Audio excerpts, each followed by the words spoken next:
वेदं सुरूपं तथा वा कलत्रं यशश्चारुचित्र धनं मेरुतुल्यम् मनश्चेन लग्नं गुरोरङ्घ्रिफन्ने ततः किं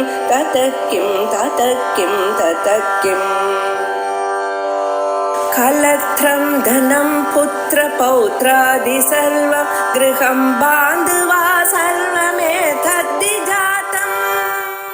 ॐ गुरुभ्यो नमः। हरिः ॐ ईश्वरो गुरुरात्मेति मूर्तिभेदविभागिने व्योमवत् व्याप्तदेहाय दक्षिणामूर्तये नमः। शिवशक्त्या युक्तो यदि भवति शक्तः प्रभवितुं न चेद्येवं देवो न खलु कुशलः स्पन्दितुमपि। अतस्त्वामाराध्यां हरिहरविरिञ्चादिभिरपि प्रणन्तुं स्तोतुं वा कथम् अकृतपुण्यः प्रभवति। सृष्टौ या सर्गरूपा जगदवनविधौ पालिनी या च रौद्री संहारे चापि यस्या जगदिदमखिलं क्रीडनं व्यापराख्या। पश्यन्ती मध्यमातो तदनु भगवती वैखरी वर्णरूपा तास्मद्वाचं प्रसन्ना विधिहरिगिरिशाराधितालङ्करोतु।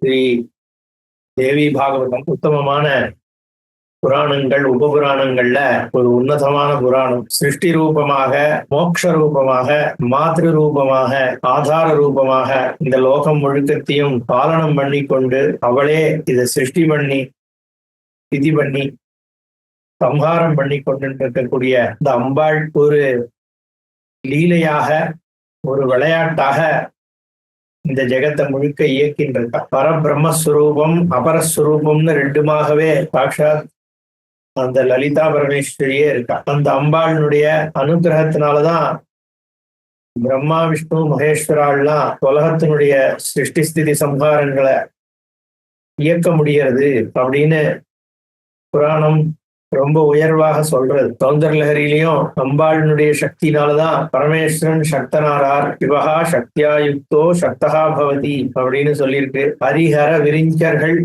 பிரம்மா விஷ்ணு மகேஸ்வரர்கள் ஒன்ன ஸ்தோத்திரம் பண்ணிதான் தங்களுடைய கடமைகளை ஆற்ற முடிகிறது.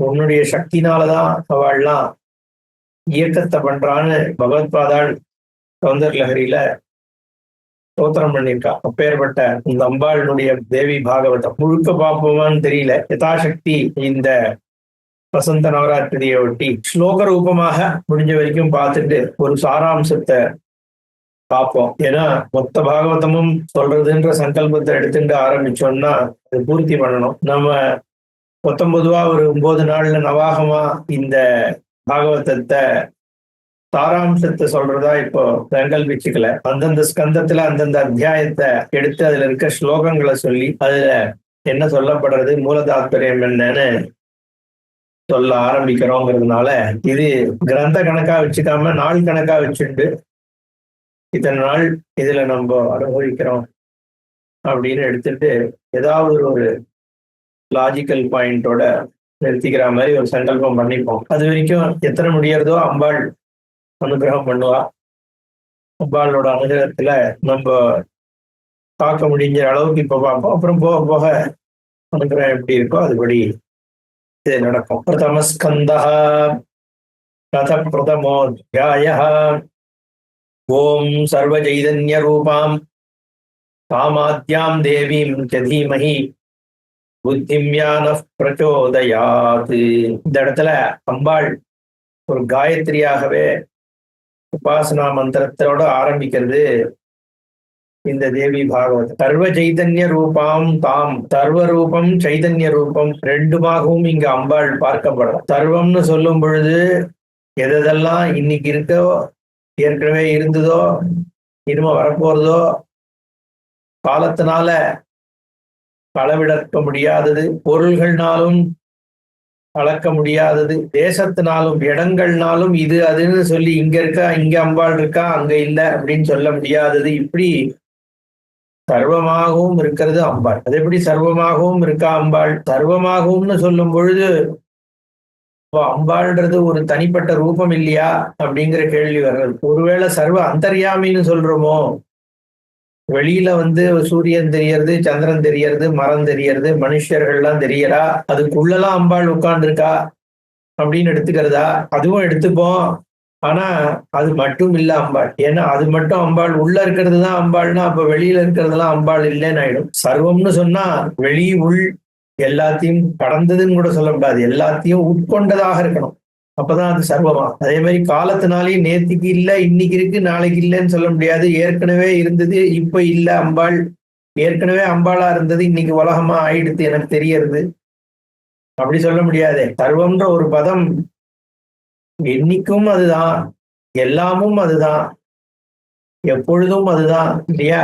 எவ்விடத்திலும் அதுதான் இருக்கணும். அப்பதான் அது சர்வம். அந்த சர்வ ரூபமாக நாம ரூபமும் அம்பாள் தான், அந்தர்யாமியா இருக்கிறதும் அம்பாள் தான், ஆடு மாடாக இருக்கிறதும் அம்பாள் தான், மனுஷாளா இருக்கிறதும் அம்பாள் தான், மலை மேடாக இருக்கிறதும் அம்பாள் தான், கிரகங்களா இருக்கிறதும் அம்பாள் தான். சர்வ ரூபாம். சர்வ ரூபம்னா அது எப்பேற்பட்ட ரூபம்? இத்தனையும் தனித்தனியா இருக்கே, இத்தனை பொருள்கள் எப்படி எல்லாம் ஒன்னா ஆக முடியும்? எல்லாம் வெவ்வேறு பொருள்கள் தானேன்னா அதுக்குதான் அடுத்த பதம் சைதன்ய ரூபாம்.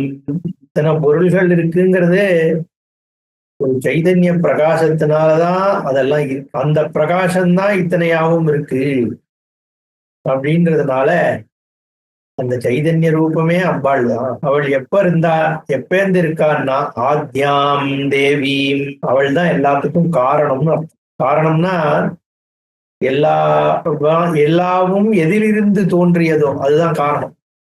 காரணம்னா நம்ம தமிழ்ல வேற மாதிரி அர்த்தம் பண்ணி இங்க நடக்கிறதுக்கு தான் அவன் தான் காரணம், அந்த மாதிரி காரணம் இருந்தது. இங்க காரணம்னு சொல்லும் பொழுது மூலப்பொருள், எந்த பொருளிலிருந்து எல்லாம் தோன்றியதோ அப்படின்னு. அப்போ ஆத்யாம்னா அம்பாள்கிட்டேதான் இது அத்தனையும் பிரகாசிக்க. பழைய காலத்துல அம்பாளானவள் அவ்யாகிருத ரூபமாக இருந்துன்னு இருக்கா. அதுக்கப்புறம் வியாகிருத்தமான உடனே இந்த சிருஷ்டி ஆகிறதுங்கிறதுனால காயத்ரி இந்த மந்திரம் சர்வ சைதன்ய ரூபாம் காமாத்யாம் தேவீம் ச தீமஹி. அந்த அம்பாளை தியானிக்க. ஏன் நகா தியானிப்போம், தியானிக்கிறோம். நகா யா புத்திம் பிரச்சோதயாது. தயாரானவள் எங்களோட புத்தியில நல்ல விஷயங்களை பிரகாசிக்க பண்ணட்டும், இந்த ஞானத்தை பிரகாசிக்க பண்ணி மோட்சத்தை கொடுக்கட்டும்னு பிரார்த்தனை. அம்பாள் இந்த பிரார்த்தனையினுடைய சாராம்சமாக தான் இந்த பாகவதம் விரியர். எப்படி அந்த அம்பாள் சர்வமா இருக்கா, சைதன்யமாவும் இருக்கா, ஆதியாக இருக்கா, எப்படி நம்ம புத்தி பிரகாசம் அம்பாளால ஏற்படுறது என்பது எல்லாத்தையும் விவரிக்கின்ற ஒரு கிரந்தம் இந்த தேவி பாகவதம். தேவி பாகவதம் நம்ம சொல்றமே ஒழிய பாகவதம்னே தான் இந்த கிரந்தம் அதை சொல்லுது. ஏற்கனவே நம்ம ஸ்ரீமத் பாகவதம்னு சொல்லிட்டு இருக்கிற பாகவதத்தை இது கணக்குல கொண்டு வரல. பாகவதம்னாலே தேவி பாகவதம் அப்படின்னு தான் இந்த கிரந்தத்துல சொல்லப்படுறது. கௌனக உவாச்ச சூத சூத மகாபாக தன்யோசி புருஷ ரிஷப யததீதாஸ்த்வயா சம்யக் புராண சம்ஹிதா சுபாஹ அஷ்டாதச புராணானி கிருஷ்ணேன முனினா நக கதிதானி சுதிவ்யானி படிதானி த்வயா நக பஞ்சலக்ஷணயுக்தானி சரஹஸ்யானி மானத த்வயா ஞாதானி சர்வாணி யாசாத் சத்யவதி சுதாத் அஸ்மாகம் புண்ணியயோகேன பிராப்தஸ்த்வம் க்ஷேத்ரமுத்தமம் திவ்யம் விஸ்வசமம் புண்ணியம் கலிதோஷ விவர்ஜிதம் சமாஜோயம் முனீனாம் ஹி ஸ்ரோதுகாமோஸ்தி புண்யதாம் புராண சம்ஹிதாம் சூத ப்ரூஹித்வம் ந சமாஹிதாக. கௌனகர் எல்லா ரிஷிகள் முனிவர்கள் இவா சார்பா சூத்தரை பார்த்து பேச ஆரம்பிக்கிறார். நைமிஷாரண்ய க்ஷேத்திரத்துலதான் இந்த புராணங்கள்லாம் இயற்றப்படுறது. இந்த நைமிஷாரண்ய க்ஷேத்திரத்துல சத்திரம் நடக்கிறது. அந்த சத்திரத்துல அந்த காலத்துல இருந்த பெரிய பெரிய மந்திர திருஷ்டாக்களான ரிஷிகள் முனிவர்கள் ஞானிகள் மகான்கள் எல்லாம் ஒன்று கூடி உயர்வான விஷயங்களை பத்திய விசாரம் பண்ணிட்டு இருக்கா. அந்த சந்தர்ப்பத்துல வியாசாச்சாரியாளுடைய சிஷ்யரான சூதர் வரார். அவர் தான் புராணங்கள் எல்லாத்தையும் வியாசர்கிட்டேந்து கேட்டு இங்க நைமிஷாரண்யத்துல சொல்றார். அந்த சூத்திர பார்த்து சௌனகர் சொல்றார், ஹே மகாபாகோ சூத மகமுனிவே மகாமுனியே, நீர் மனுஷர்களுக்கெல்லாம் ஒரு ரிஷபத்தை போன்றவர், ஒரு தர்ம ரூபமானவர். ரிஷபம் ஒண்ணு முன்னாடி போச்சுன்னா அதுதான் தர்மம், தர்மஸ்வரூபம். ரிஷபத்வஜன் அப்படின்னு பரமேஸ்வரன் ரிஷபத்தை துவஜமாக வச்சுருக்கார், கொடியாக. ஏன்னா ஒரு படம் வருது அப்படின்னா தள்ளிலேந்து நமக்கு எது அதை காண்பிச்சு கொடுக்கறது மேல வரக்கூடிய துவஜம் தான், கொடி. நம்ம கண்ணுக்கு முதல்ல கொடி தான் படும். அந்த கொடி அத்தனை விஷயத்தையும் சேர்த்து கூட அழிச்சின்னு வருது.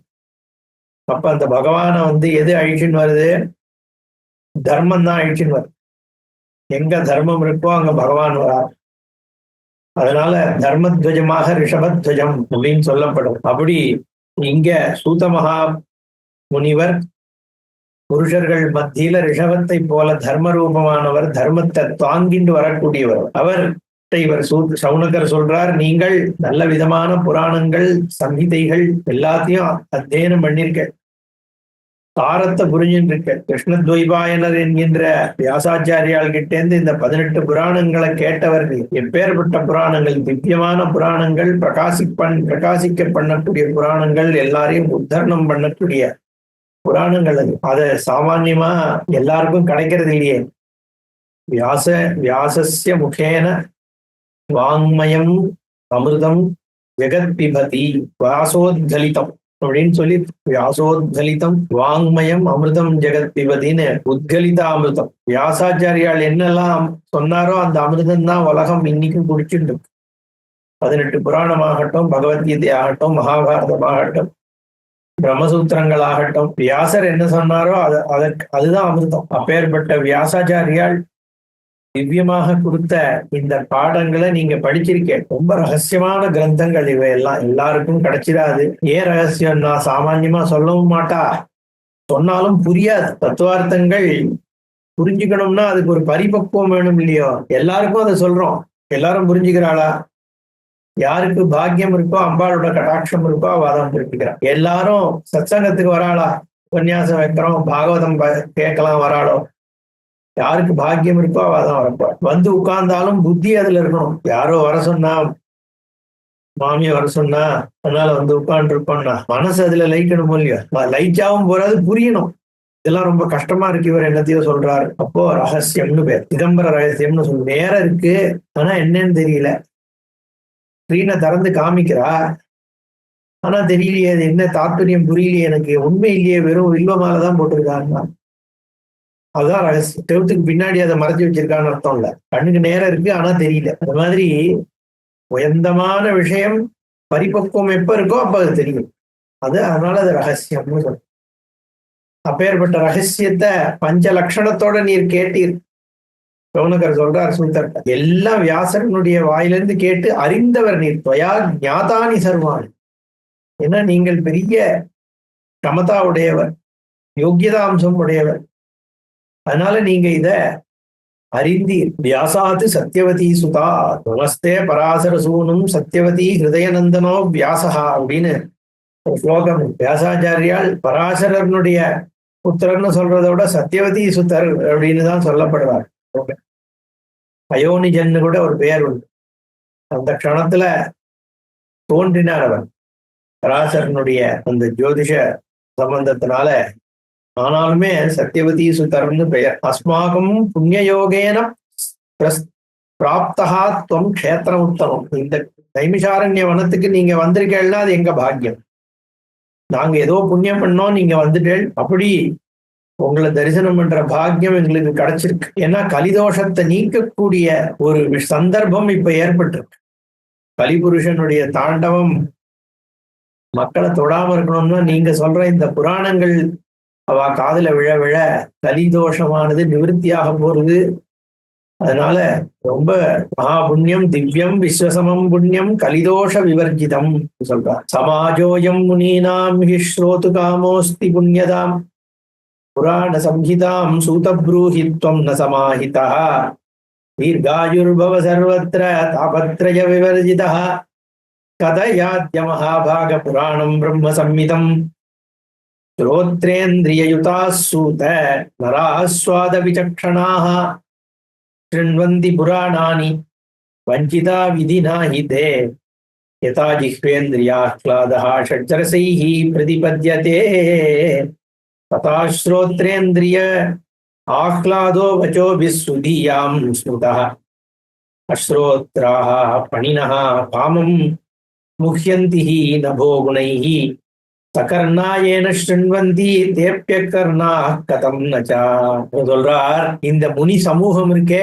இங்க உட்கார்ந்து இருக்கே நைமிஷாரண்யத்துல, அது இத கேட்கணும்னு ரொம்ப ஆவலோட உட்கார்ந்துருப்போம் எல்லாரும். ஏன்னா புண்ணியத்தை கொடுக்கக்கூடிய இந்த இத்தனை புராணங்கள் எங்க எல்லாரையும் உய்விக்க போகின்ற புராணங்கள். அதனால நீங்க எங்களுக்கு சொல்லணும், புத்தியை ஒருநிலைப்படுத்தி எங்களுக்கு இதை அனுகிரகிக்கணும். அப்படி பண்ணி தீர்காயுஷோட இருந்து கொண்டு எல்லா இடத்துலயும் இந்த புராணம் பரவக்கூடிய ஒரு தன்மையை அனுகிரகிச்சுட்டு இருக்கணும்.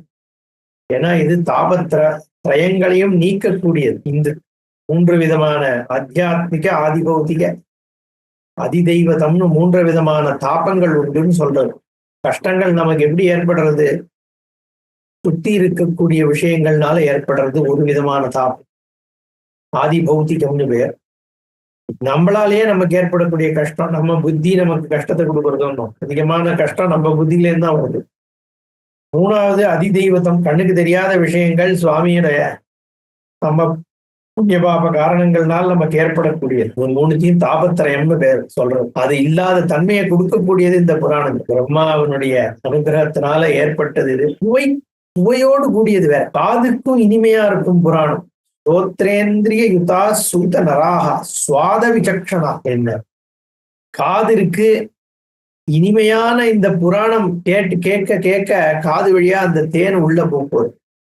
அம்பாளுடைய குணங்கள் எப்படி லீல பண்றாங்கிறது கேட்க கேட்க தேன் பாயறதோ காதுல. சுவாத விசக்ஷணா, சுவாத சுவை. ஆனா அப்படி இருந்தும் நிறைய பேர் கேட்கலையே. நஷ்ருண்வந்தி வஞ்சிதா விதினாகிதே. பிரம்மாவனுடைய எழுத்து வேற மாதிரி இருந்தா கேட்க முடியாது. என்ன அந்த மாதிரி இங்க அனுகிரகம் வரணும் அப்படிங்கிறதா அவரும் சொல்றார். நாக்கு 6 விதமான ரசங்களை அடைகிறது. அந்த மாதிரி காது பலவிதமான சுவைகளை எடுத்துன்னு போய் புத்தியில சேர்க்கறது. காது இல்லாம பாம்பு என்ன பண்றது? காத்த சுவாசிச்சுட்டு இருக்கான், அது போய் காது இல்லாதனால அழிஞ்சு போறது.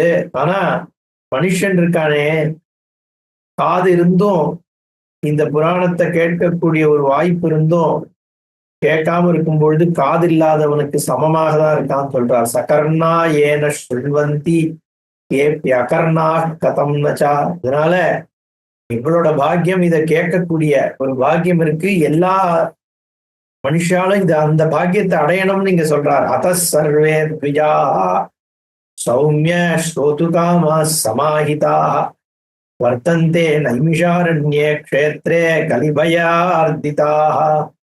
அதனால இங்க இருக்கக்கூடிய ரிஷிகள், முனிவர்கள், பிராமணர்கள் எல்லாரும் இதை கேட்கணும்ன்ற ஆசையோட தான் இங்க உட்கார்ந்து இருக்காக.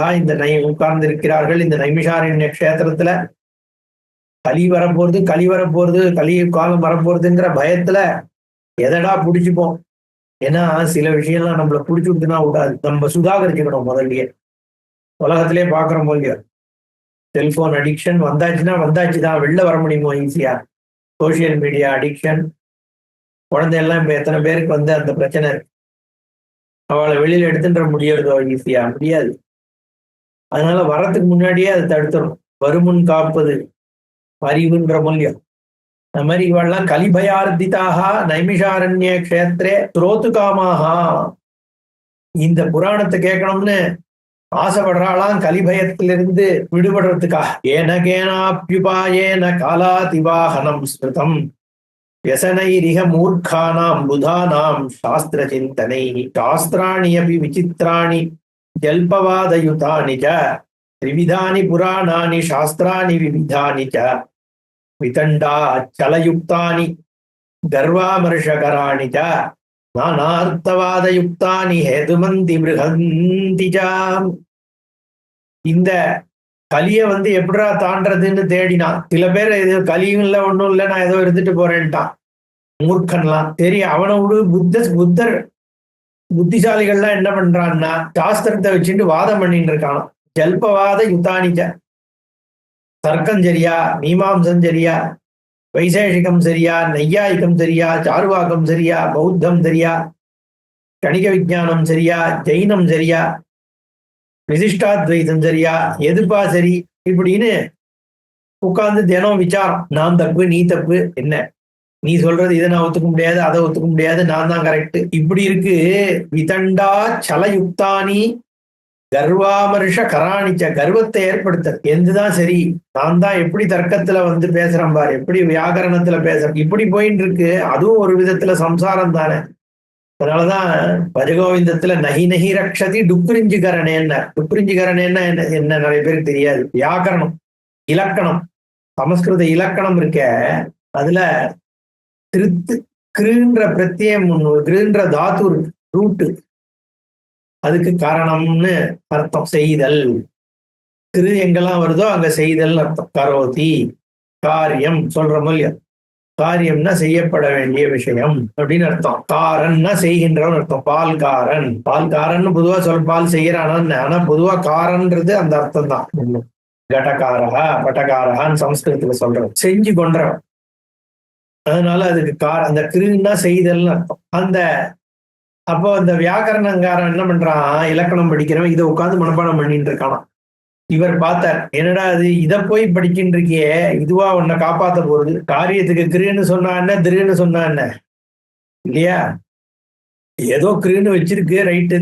கிருன்னா காரியம். புஸ்தகம் படிக்கிறதுக்கு உனக்கு அந்த அர்த்தம் புரியணும். அது போற அதோ உட்காந்து வியாக்கரணத்துல உட்காந்து ஒரே விசாரம் பண்ணிட்டு முக்கியமான விஷயத்தை விட்டுட்டு அதுல இருக்கான்னா. இது எல்லாமே ஒவ்வொரு விதமான மாயை, சம்சாரிக்க மாயை. கெட்டதுல மட்டும்தான் மாயை இருக்குன்னு இல்ல, இத மாதிரி விஷயங்கள்லயும் நம்மள தள்ளி எடுத்துன்னு போயிட்டு. சுவாமி அம்பாளோட சரணம் ஒண்ணுதான் கதி. என்ன நமக்கு என்ன கத்துன்ற போறோம்? இந்த உலகத்துல ஒரு அதிக கேள்வி கேட்டா பதில் சொல்ல தெரியாது. எத்தனை டாக்டருக்கு கரெக்டா எல்லாம் நடக்குது ஓரளவுக்கு தெரியும், அதுக்காக டாக்டருக்கு ஒண்ணுமே தெரியாதுன்னு நம்ம சொல்ல முடியாது. ஆனா ஒரு அளவுக்கு மேல அவளுக்கு தெரியுதோ, இனிமே பகவான் தான் சொல்லிடுறாளோ. எந்த ஒரு விஷயத்தை எடுத்துட்டாலும், இது இந்த துணி ஏன் ரோஸா இருக்குன்னு ஒரு சயின்டிஸ்ட கேட்கறேன்னா, இதுல ஒரு கெமிக்கல் ஊத்துறேன்னா, அந்த கெமிக்கல் ஏன் ரோஸ் கலர்ல இருக்கு, அதுதான் காம்பவுண்ட் பேர் சொல்லுவான். அந்த காம்பவுண்ட் ஏன் ரோஸ் கலர் தான் கொடுக்கறதுன்னு கேட்டா பதில் தெரியுமா? அதெல்லாம் இல்லப்பா, அது அப்படிதான் இருக்கு அப்படின்னு தானே பதில் சொல்லியானோம். மனுஷன் தேடி தேடி பார்த்தா எங்க போனாலும் ஒரு அளவுக்கு மேல ஒண்ணும் தெரியாது. நம்ம என்னைக்கு பிறந்தோம், ஏன் பிறந்தோம், எத்தனை நாள் இருப்போம், நாளைக்கு என்ன பண்ணிட்டு இருக்க போறோம், ஏன் நமக்கு இந்த அப்பா அம்மா தான் பிறந்தா, நம்ம போன ஜென்மால என்ன பண்ணோம், ஏதாவது நமக்கு தெரியுமோ? இல்ல ஜென்மாதான் அதிகமா இருக்கா, ஒண்ணுக்கு மேல இருக்கா சொல்றா கேட்டுக்கிறோமே ஒழிய என்ன தெரியும் நமக்கு? அப்போ இந்த உலகத்துல நம்ம புத்தியால சாதிக்கக்கூடியது ரொம்ப கம்மி. யூனிவர்ஸ், கேலக்சிஸ் எல்லாம் எக்ஸ்பேண்டிங் யூனிவர்ஸுங்கிறான். எங்க என்ன இருக்கு, எவ்வளவு தூரத்துல இருக்கு நமக்கு தெரியாது. சேட்டர்ன்ல உயிர் இருக்கா தெரியாது. இன்னும் மார்ஸ்ல இருக்காங்கிறதே நமக்கு தெரியல இல்லையா? அப்போ எங்க என்ன இருக்கு எதுவுமே தெரியாது. நம்மளுடைய அறிவு ரொம்ப லிமிட்டட். எல்லாம் கை திட்டம் தான். 2000 வருஷம் முன்னாடிதான் அது தோன்றியது, 5000 வருஷம் முன்னாடிதான். யாருக்கு தெரியும்? திடீர்னு பார்த்தா மில்லியன்ஸ் ஆஃப் இயர்ஸா இருக்குங்கிற. தோன்றி இருக்கணும்னு அவசியம் இருக்கா? நித்தியமா ஏன் இருந்துன்னு இருக்கக்கூடாது? அது எதுவுமே தெரியாது. நமக்கு பதிலே தெரியாது. நம்மளோட தன்மையே நமக்கு தெரியாது. அதுதான் உண்மை. ஏன்னா அம்பாளினுடைய கத்தி மாயா கத்தி. பெருவிளையாடல்ல பிடிச்சா இந்த பக்கம் பிடிக்க போனா அந்த பக்கம் மறைஞ்சு விடுவா அம்பாள். அங்க போய் பிடிக்க போனா அங்கேருந்து வேற இடத்துக்கு போய் நின்று சிரிச்சுன்னு இருப்பா. அந்த மாதிரி இந்த மாயையானது நம்மளால கையில பிடிக்க முடியாது. பிடிச்சிட்டுதான் நினைச்சுட்டு கைத்திட்டமா பண்ணிட்டு இருக்கோமே ஒழிய, இதனால இது எல்லாத்தையும் உட்கார்ந்து வாதம் பண்ணிட்டு நான் தான் சரி நீ தான் சரி இதெல்லாம் பிரயோஜனம் இல்லைன்னு சொல்லிட்டாரு இங்க மௌனகர் சொல்றார். இப்படி விவிதானி சாஸ்திராணி பலவிதமாக இருக்கு. ஒவ்வொன்றும் ரசவாத வித்தியை, அந்த வித்தியை, இந்த வித்தியை, ஏகப்பட்டதற்கு. இன்னைக்கு சயின்ஸ் எல்லாம் அந்த மாதிரி போயிட்டே இருக்கு. ஆனா இதெல்லாம் நமக்கு நிம்மதியை கொடுக்குமோ, மோட்சத்தை கொடுக்குமோன்னா கொடுக்காது. பல அர்த்தவாதங்கள், கதைகள் இதெல்லாம் இருக்கே வழியா இது எதுவுமே போற காலத்துல நன்மை கொடுக்காது, இருக்கிற காலத்திலையும் சாந்தியை கொடுக்காது. புராணங்கள் 3 விதமாக சொல்லப்படுறது, சாத்வீக, தாமச, ராஜசம். அதே மாதிரி சாஸ்திரங்களுமே 3 குணத்தாக சொல்லப்படுறது. அதுதான் இப்ப அடுத்ததா சொல்றாரு. சாத்விகம் தத்ர வேதாந்தம், மீமாம்சா ராஜசம்மதம், தாமசம் நியாயசாஸ்திரம் ச ஹேதுவாதாபியந்திரிதம், ததைவ ச புராணானி திரிகுணானி கதானகைः கதிதானி த்வயா சௌம்ய பஞ்சலக்ஷணவந்தி ச தத்ர பாகவதம் புண்ணியம் பஞ்சமம் வேத சம்மிதம் கதிதம் யத்வயா பூர்வம் சர்வலக்ஷண சம்யுதம் உத்தேசமாத்ரேண ததா கீர்த்திதம் பரமாத்புதம் முக்திப்ரதம் முமுக்ஷூணாம் காமதம் தர்மதம் ததா விஸ்தரேண ததா க்யாஹி புராணோத்தமமாதராத் ஸ்ரோதுகாமாத் த்விஜா சர்வே திவ்யம் பாகவதம் சுபம் தொந்து ஜானாசி தர்மஜ்ஞ பௌராணீம் சம்ஹிதாம் கில கிருஷ்ணோத்தாம் குரு பக்தத்வாத் சம்யகே சத்வகுணாதயா. சொல்றார், வேதாந்தம் சாத்வீகமானது, சத்துவ தன்மையோடு கூடியது. வேதாந்தத்தை கேட்க கேட்க கேட்க மனசுல ஒரு சாந்தி ஏற்படும், உயர்வான நிலையை கொடுக்கக்கூடியது, சாத்வீக தன்மையை குடிக்கக்கூடியது வேதாந்தம். ராஜசத்தை கொடுக்கறது மீமாம்சை. மீமாம்சனை என்னன்னா, இந்த கர்மகாண்டம் இருக்கே, இந்த யஜ்ஞத்தை இப்படி பண்ணணும், அப்படி பண்ணணும், ஆட்டை கொண்டு வந்து இந்த கம்புல கட்டணும், இந்த பிஷ்ட பசுவை கொண்டு வரணும், என்ன இந்த ஆஜ்யத்தால இந்த ஹோமத்தை பண்ணணும், இந்த இடத்துக்கு உளுந்த கொண்டு வைங்கோ, இந்த தாம்பாளத்துல வந்து நம்ம வாத்தியாரெல்லாம் ஆத்துக்கு வந்தான்னா ஹோமம் பண்றான்னா எப்படி கட கட கட கடன்னு பரபரக்கிறதோன்னு, அதுக்கு ராஜசம்னு பெயர். மீமாம்சைங்கிறது இந்த கர்மகாண்டத்தை பத்திய விசாரம் பண்றது. இந்த இடத்துல எஜமானர்கிட்ட வந்து சாத்திரிகள் சொல்லுவார், இந்த இடத்துல நீங்க இந்த முக்கோணத்துல இது போடணும், இந்த இடத்துல வந்து பஞ்சகோணத்துல ஒரு கோலம் போடணும், இந்த ஆஜ்ய பாத்திரத்தை இந்த தர்பையை இப்படி போட்டு இப்படி குறுக்க போட்டு இது மேல இப்படி வைக்கணும், அவிசுல வந்து இந்த மாதிரி இதெல்லாம் எல்லாத்துக்கும் ஒரு நியமம் இருக்கு. இதை நம்ம குறை சொல்லல. அதை சாத்வீகமா உட்கார்ந்துட்டு இருந்தா அதை பண்ண முடியுமோ? ராஜசமா எங்கேயும் ஓடிட்டு கட கட கட கடன்னு பண்ணும் பொழுதுதான் காரியம் நடக்கும். அப்ப மீமாம்சையில ஈடுபடும் பொழுது அத்தனை விசாரம் பண்ணணும், இது இப்படி பண்ணணுமா, அப்படி பண்ணணுமா, இதே சாஸ்திரத்துல அவர் என்ன சொல்றார், யாஜ்ஞவல்கியர் என்ன சொல்றார், ஜெய்மினி என்ன சொல்றார், ரிஷம்பாயனர் என்ன சொல்றார், இதெல்லாத்தையும் பார்த்து நம்ம செய்ய வேண்டியது. அதனால அது ராஜசமாக அந்த சாஸ்திரமே சொல்லப்படும். அப்புறம் நியாயசாஸ்திரம்னு ஒண்ணு இருக்கு. நியாயசாஸ்திரம் என்ன பண்ணணும்னா ஒவ்வொரு பொருள்களையும் விளக்கும், இது என்ன, அதை பத்தி ஒரு டெஃபினேஷனா கொடுக்கும் நியாயசாஸ்திரம்.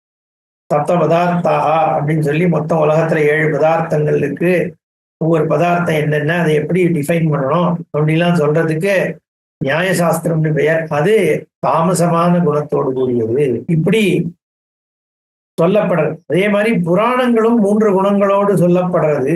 அதை நீங்க சொல்லியிருக்கேள் 3 விதமாக இருக்குன்னு சூத்திர பார்த்து இவர் சொல்றார். 5 லட்சணத்தோடு கூடிய இது 3 குணத்தோடு இருக்கு.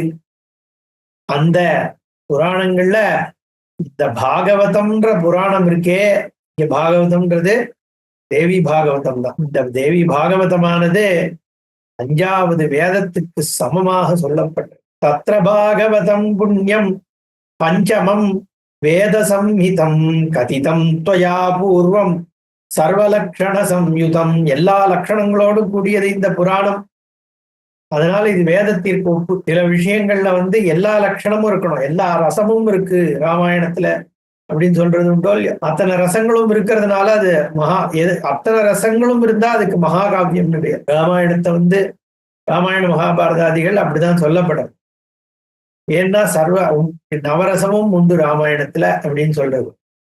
இந்த மாதிரி எல்லா லட்சணங்களும் பொருதி இருந்தா சலக்ஷண வித்வான் அப்படின்லாம் சொல்றது உண்டு. எல்லா லட்சணங்களும் இந்த புராணத்துல இருக்கு. அதனால இது 5வது வேதம் அப்படின்னு சொல்லப்பட்டிருக்கு. நீங்களே சொல்லியிருக்கேன், அற்புதமான ஒரு பாகவதம். தேசமாத்திரேன ததா கீர்த்திதம் பரமாத்புதம். ஏன் அத்புதம்னா முக்தி பிரதம் முமுக்ஷூணாம் காமதம் தர்மதம் ததா. முக்தியை கொடுக்கறது. முமுக்ஷுன்னா மோட்சம் வேணும்னு யார் விரும்புறாளோ அவளுக்கு முக்தியை கொடுக்கக்கூடியது இந்த பாகவதம். காமதம், சரி எனக்கு முக்தி வேண்டாம், முக்தி எல்லாம் அப்புறம் பார்த்துப்போம். முக்தினா உடனே நம்ம ஊர்ல எல்லாம் பயப்படுவான். அவர் முக்தி அடைந்தார்னு எழுதுறதுனால முக்தினா உடனே உயிரை விட்டுறது. முக்தினா அப்படி இல்லை. முக்தினா மோட்சம்னா என்னன்னா, இந்த சம்சாரத்துல உழன்று இருக்குமே, அந்த சம்சார தன்மை புத்தி உழலுகின்ற புத்தியிலேருந்து நம்மளை வெளியில எடுத்து என்னைக்கும் அந்த இறைவனுடைய ஒரு ஸ்மரணையோட சுரூபமாகவே மாத்தி நம்மள இதிலிருந்து விடுவிச்சு கொடுக்கறதுக்கு முக்தின்னு பேர். வாழ்கின்ற ஜீவன் முக்தின்னு அதான் சொல்றது. வாழ்ந்து கொண்டிருக்கும் பொழுதே நம்மள இந்த சம்சாரத்திலிருந்து விடுவிக்கிறது, ஃப்ரீ பண்ணி விடுறது. கட்டு போட்டுட்டு கையும் காலையும் கட்டிட்டு நடந்துட்டு இருக்கோம். இப்போ இது இல்லாட்டி அவ்வளவுதான், அது இல்லாட்டி அவ்வளவுதான். என்ன பணம் இல்லையா, அஜிஜோ கஷ்டம். டிவி இல்லையா, அது கஷ்டம். என்ன யாராவது அரட்டை அடிக்கிறதுக்கு ஆள் இல்லையா, ஐயோ சிரமம். இப்படி இதெல்லாம் நம்பிதானே வாழ்க்கை ஓடுறது. பல விஷயத்த பிடிச்சுட்டு டிவி சீரியல்ல இருந்து செல்போன்ல இருந்து ஏதோ ஒண்ணு நம்மள டிஸ்ட்ராக்ட் பண்ணி வச்சுட்டு இருக்கணும். அக்கப்போர் பேசணும், சண்டை போடணும், அப்பதான் பொழுது போறது. இப்படி இருக்கிற புத்திய மாத்தி இது எதுவுமே இல்லாம நீ ஆனந்தமா இருக்க முடியுமா? என்ன முடியும்? எப்போ நான் முக்தி அடைஞ்சா நித்யானந்த ஸ்வரூபமா நீ இருக்க அப்படிங்கிற தன்மையை காண்பிக்கிறது முக்தி. அந்த முக்திய எது கொடுக்குதுன்னா இந்த புராணம் கொடுக்கறது. உண்மையா இதனுடைய தாற்பயத்தை புரிஞ்சுட்டா தேவி பாகவதம் முக்தியை கொடுக்கக்கூடியது. முக்தி பிரதம் யாருக்கு? நாம் முமுக்ஷூணாம். யாரு மோட்சம் வேணும்னு விரும்புறாளோ அவளுக்கு தான் முக்தியை விடுவோம். தானா முக்தி டமால்னு விழுந்துடாது. இருக்கு மோட்சமே பூயாத்துன்ற இச்சை வேணும். எனக்கு மோட்சம் வேண்டும், எனக்கு இந்த உலக வாழ்க்கையினுடைய இது போரும், திண்டாடி இது போரும். நான் ஒரு விளையாட்டு பொம்மையான் வளரணும், திண்டாடியது போதாதா தேவி உன்னுக்கு நான் ஒரு விளையாட்டு பொம்மையான். விளையாட்டுறதுக்காக நான் வச்சுட்டு இருக்கேன். அப்படிதானே லீலா லீலான்னு சொல்றது. அதனால எனக்கு இதெல்லாம் போரும், இந்த திண்டாட்டெல்லாம் போரும். எனக்கு உன்னுடைய சரண கமலாலயத்தை எனக்கு கொடு அப்படின்னு அம்பாளுடைய அந்த ஆதாரவிந்த ஸ்மரணை, அந்த ஸ்மரணை இருக்கிறது மோட்சத்தை கொடுக்கும். விஷ்ணோ பரமம் பதம் சதாபஷ்யந்தி சூரையான்னு அந்த பதம்ன்றதுக்கு பத்தியதே இது பதம். எதை அறிவால் அடைகிறாயோ அந்த ஸ்வரூபம்.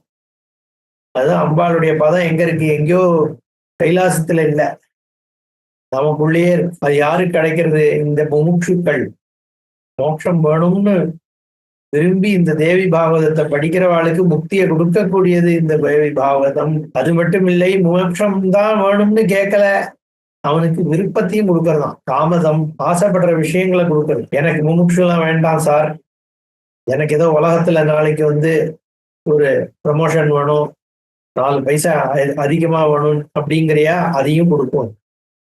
அதான் காமதம்னு சொல்லிட்டார். விருப்பங்களை கொடுக்க. சரி, எனக்கு அது மட்டும் போராது, வெறும்னா பைசா சம்பாதிக்கிறதும் மட்டும் எனக்கு விருப்பம் இல்லை, அதுக்காக ஒரேடியா முக்தி தான் வேணும்னு நான் சொல்லல. எனக்கு கொஞ்சம் புண்ணிய பாபமும் இருக்கணும், தர்மத்தை செஞ்சா மாதிரி. அதனால தர்மதம், தர்மத்தையும் கொடுக்கறது, உனக்கு புண்ணியத்தை ஏற்படுத்தி கொடுக்கறது, சொர்க்காதிகளை ஏற்படுத்தி கொடுக்கறது. இப்பேற்பட்ட ஒண்ணு இந்த தேவி பாகம். விஸ்தரே நததாக்கியாகி புராணோத்தமமாதரா. அந்த புராணத்தை விஸ்தாரமா சொல்லணும். ஏன்னா இதை கேட்கணும்ன்ற ஆவலோடு இந்த சுபம் பாகவதம் திவ்யம், பேர்பட்ட திவ்யமான இந்த பாகவத கேட்கறதுக்காக உட்கார்ந்துட்டு இருக்கோம் எல்லாரும். நீர் மட்டும்தான் இதை தெரிஞ்சு வச்சுட்டு இருக்கீள். வியாசருக்கு தெரியும், அவர் சொல்ல போறது இல்ல. தொந்து ஜானாஸ், நீங்க தான் தெரிஞ்சு வச்சுட்டு இருக்கேள். கிருஷ்ணோக்தாம், கிருஷ்ணர்னா இங்க கிருஷ்ணத்வைபாயனர் என்கின்ற வியாசாச்சாரியார். அதை எப்படி கத்துன்றேள் நீங்க? குரு பக்தத்வாது சம்யக் சத்வ குணாதயா.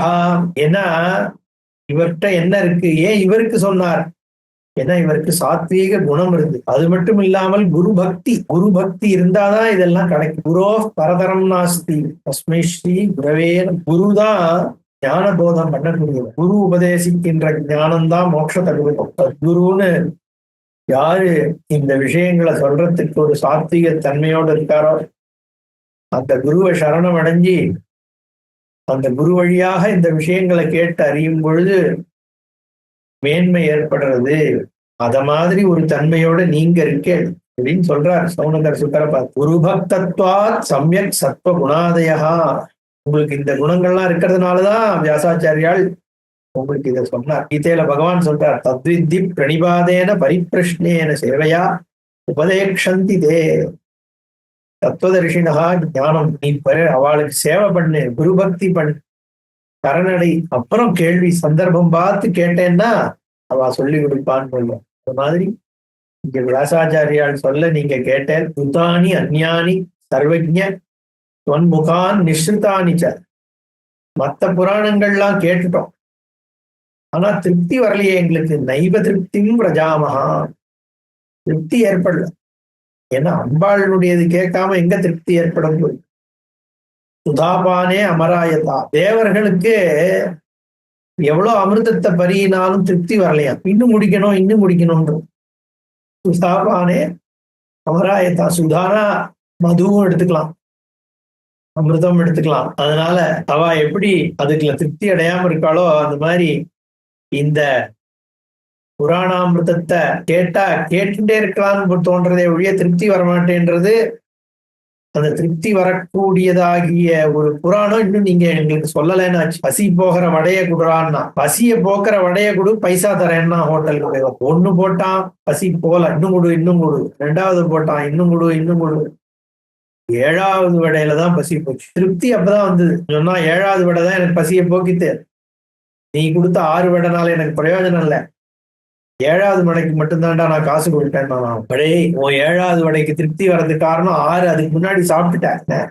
இருந்தாலும் அந்த 7வது வடைய சுவையிலையும் கூடி இருந்தாதானே அது திருப்தி. அந்த மாதிரி இங்க எல்லாத்தபடியும் சுவையானது இந்த தேவி பாவம். அதனால திக்சுதாம் விவதாம் சூத முக்திர்நைவ கதாஜன இவன் பாகவதம் சத்யா ரோமுச்சேத சங்கடா. இந்த பாகவதத்தை அமிர்தத்தை குடிச்சான்னா சத்யோமுச்சேத, அந்த க்ஷணம் மோட்சத்தை அடையறான். பரம எல்லா சங்கடத்திலிருந்தும் மோட்சத்தை அடையறான். அப்பேற்பட்ட ஒரு சுதா அமிர்தம் இது.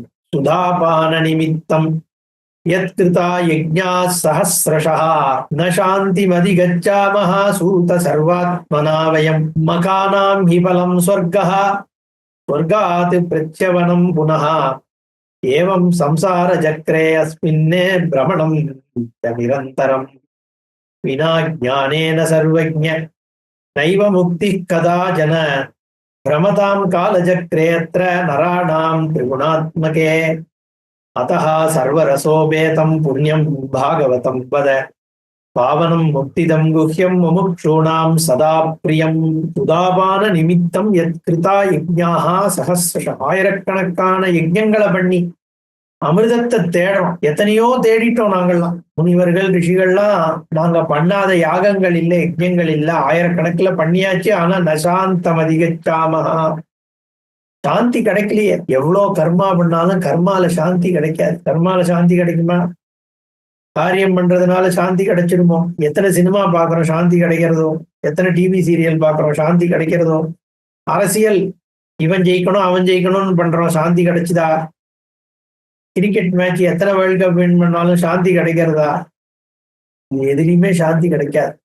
காரியம் பண்ணி சொர்க்கம் போனாலும் சாந்தி கிடைக்காது. அதனாலதான் கீதையில சாந்தி மதிகச்சதி சாந்தி மதிகச்சதின்னு இந்த ஞானத்தை அடைஞ்சுதான் சாந்தி அடைய முடியும்.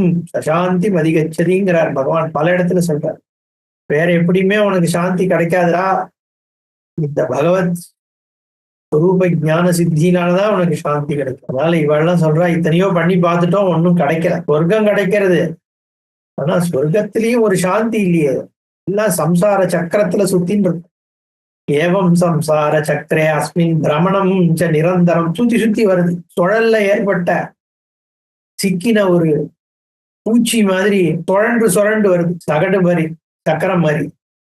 அந்த காலத்துல ஒரு பாபநாசிவம் பாட்டு படத்துல வரும், சராச்சரங்கள் வரும் சுழன்றே சகடு போல் அப்படின்னு. சகட மாதிரி சக்கரம் மாதிரி சுத்தி வருதான் சம்சார சக்கரம்.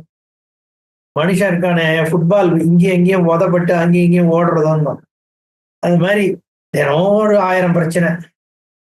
புத்தி தூக்கும் போது கூட அதே மைண்ட்ல ஓடிட்டே இருக்கு. இன்னைக்கு எப்படி பண்ணோம், அப்ப எப்படி நிம்மதி இருக்கும், சாந்தியே கிடையாது.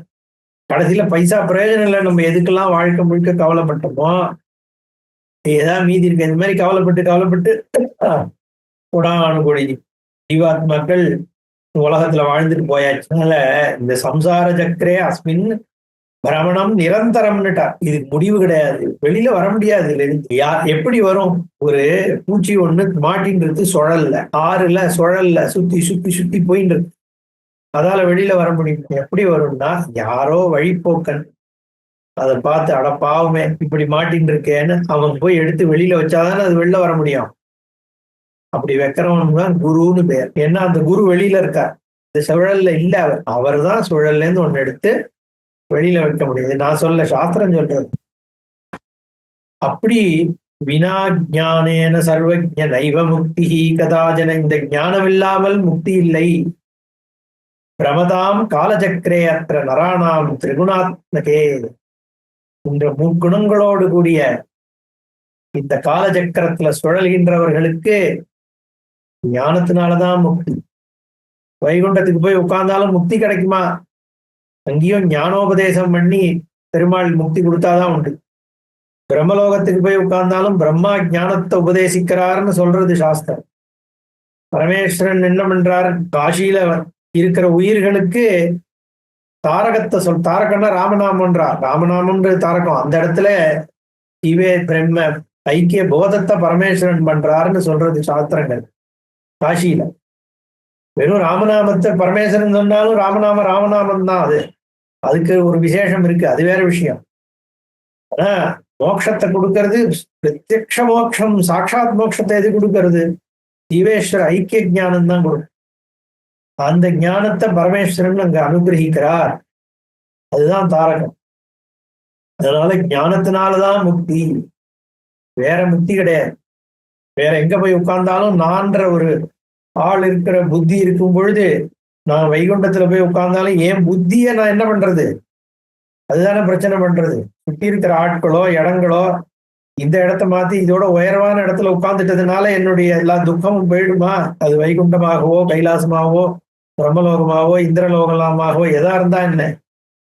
அப்போ இந்த காலச்சக்கரத்திலிருந்து வெளியில வர்றதுக்கு ஒரே வழி ஞானேனன்னு சொல்லிட்டார். வினா ஞானேன சர்வஜ நைவ முக்தி கதாச்சன, ஞானம் இல்லாமல் மோட்சம் கிடையாது. அந்த ஞானத்தை இந்த தேவி பாகவதம் கொடுக்கிறது. அதுதான் அங்க விசேஷம். அத சர்வர சோபேதம் புண்ணியம் பாகவதம் வத, அந்த ஞான ரசத்தையும் சேர்த்து கொடுக்கக்கூடியது இந்த பாகவதம். பரம பவித்திரமானது, அதை நீங்க சொல்லணும். பாவனம் முக்திதம் குஹ்யம் முமுக்ஷூணாம் சதா பிரியம். ரொம்ப பவித்திரமானது இந்த பாகவதம், தேவி பாகவதம். மோட்சத்தை கொடுக்கறதுங்கிறது மட்டும் இல்ல, குஹ்யமானது, ரொம்ப கூடமான அர்த்தத்தோடைய மேற்போக்கா ஒரு அர்த்தம் இருக்கும். தத்துவார்த்தத்தை யோசிச்சு பார்த்தா ரொம்ப விசேஷமான அர்த்தங்கள் சொல்லப்படும். அதனால முமுக்ஷூணாம் சதா பிரியம்னு சொல்லிட்டார். மோட்சத்தை விரும்புறவர்கள் இதை ரொம்ப பிரியமாக படிப்பார்கள். பாகவதம், தேவி பாகவதம். மொத்தமா படிக்கிறாளோ இல்லையோ, மூணுத்தையும் காமதம் தர்மதம் முக்தி பிரதம்னு சொன்னார். காமத்தை விரும்புறவா தர்மத்தை விரும்புறவா படிக்கிறாளோ இல்லையோ, மூச்சுக்கள் எப்பவும் பிரியமா இந்த தேவி பாகவத்தை படிக்கின்றே இருப்பா அப்படின்னு சொல்லி முதல் அத்தியாயம் பூர்த்தி பண்றார். இதி ஸ்ரீ தேவி பாகவதே மகாபுராணே பிரதமஸ்கந்தே கௌனக பிரஷ்னோ நாம பிரதமோத்தியாய. முதல் அத்தியாயம் முடியறது. தத்த்விதீயோத்தியாய. ஸ்ரீசூத உவாச தன்யோகம் அதிபாக்யோகம் ஆவிதோகம் மகாத்மவிஹி யத்பிருஷ்டம் சுமஹத் புண்ணியம் புராணம் வேத விஸ்ருதம் ததகம் சம்பிரவக்ஷ்யாமி சர்வஸ்ருத்யர்த்த சம்மதம் ரகசியம் சர்வசாஸ்திராணாம் ஆகமானாம் அனுத்தமம். ரொம்ப தன்ய நானேன்னு சொல்றார் சூதர். இப்படி நீங்க மகாத்மாக்கள் எங்கிட்ட வந்து இப்படி ஒரு விஷயத்தை கேட்டிருக்கேள். அகம் அதிபாக்யோகம், பெரிய பாக்கியம் பண்ணவன் தான். பாவிதோ, பவித்திர தன்மை அடைஞ்சவனாக. ஏன்னா எத்பிருஷ்டம் சுமகத் புண்ணியம், இப்படி ஒரு புண்ணியமான புராணத்தை கேட்கணும்னு நீங்க கேட்டேளே, அது என் காதுல விழுந்ததுலயே எனக்கு ஆனந்தம். வேத விஸ்ருதம், அதனால சர்வ சுத்தியர்த்த சம்மதம், எல்லா வேதங்களுக்கும் அனுகூலமான விஷயம், அதுல சொல்லப்படுற தாற்பயங்களை பூமியாக கொண்ட இந்த ஸ்ரீமத் பாகவதம் தேவி பாகவதத்தை உங்களுக்கு நான் சொல்றேன். மகா ரகசியமானது, எல்லா சாஸ்திரங்கள் எல்லா விதமான ஆகமங்களிலும் உயர்வானது. சர்வசாஸ்திரானாம் ஆகமானாம் அனுத்தமம். அப்பேற்பட்ட இந்த ஒரு உத்தமமான ரகசியத்தை தேவி பாகவதம்ன்ற இந்த அமிர்தத்தை உங்களுக்கு நான் சொல்றேன்னு சொல்லி அவர் ஆரம்பிக்கிறார். மேல அடுத்த செஷன்ல ஓம் பூர்ணமதః பூர்ணமிதம் பூர்ணாத் பூர்ணமுதச்யதே பூர்ணஸ்ய பூர்ணமாதாய பூர்ணமேவாவசிஷ்யதே. ஓம் சாந்தி சாந்தி சாந்தி. ஹரிஹி ஓம் ஸ்ரீ குருப்யோ நமः. ஹரிஹி ஓம்.